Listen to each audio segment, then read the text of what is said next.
This is VOA News. Reporting by remote, I'm David Byrd.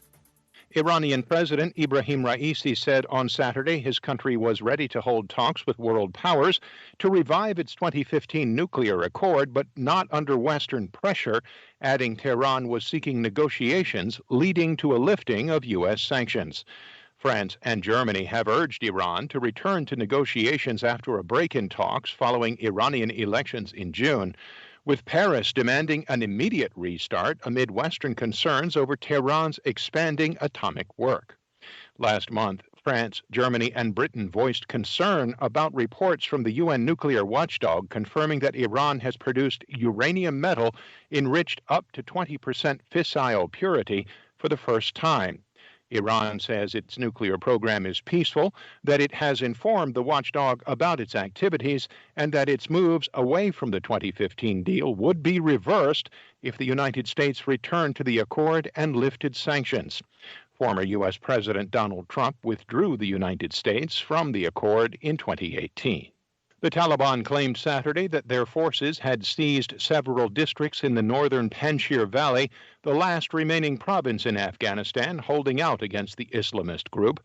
Taliban officials said that overnight advances have brought several days of fighting to Annaba, an area close to the provincial capital, Bazarak. Emergency, an Italy-based charity, confirmed the Taliban had reached Annaba.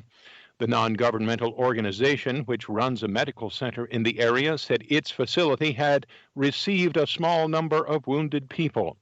For its part, the opposition National Resistance Front said Saturday that it had pushed back enemy attacks, but acknowledged losing ground to the Taliban and said both sides suffered casualties. This is VOA News. A few thousand demonstrators set off again in Paris behind the leader of the French nationalist party, the Patriots, to protest against a health pass for the 8th Saturday of such demonstrations.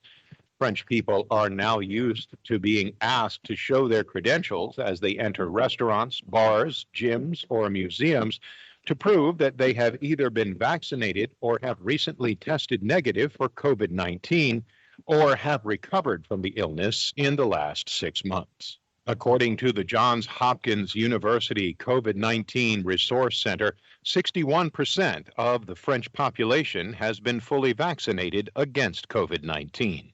Australia, struggling to quell its worst wave of COVID-19, reported more than 1,700 infections on Saturday, another record high, as officials warned that the worst is yet to come and urged people to get vaccinated. Most of the cases were again in New South Wales, which has been fighting an outbreak of the highly infectious Delta variant since mid-June. Brad Hazard is the Minister for Health and Medical Research. There are now close to 11,000 people with COVID-19 who are currently being cared for by New South Wales Health.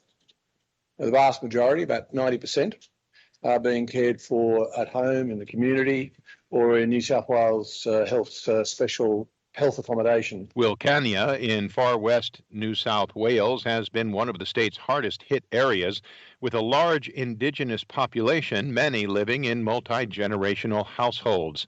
Some people in the town are now living in COVID-19 isolation accommodation to separate community members.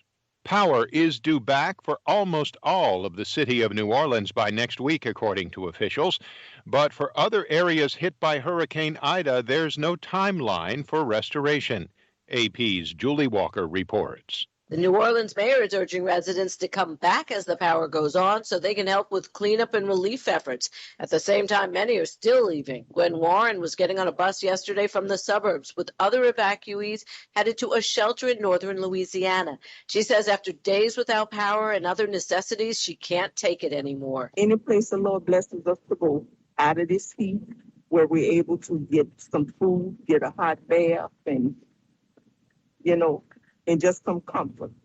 It's fine. Things are at a boiling point without power. Police say one man shot another man to death at a gas station line, and they've responded to several gas station disputes. I'm Julie Walker. For more on these stories and the rest of the day's news, visit our website. Reporting by remote, I'm David Byrd, VOA News.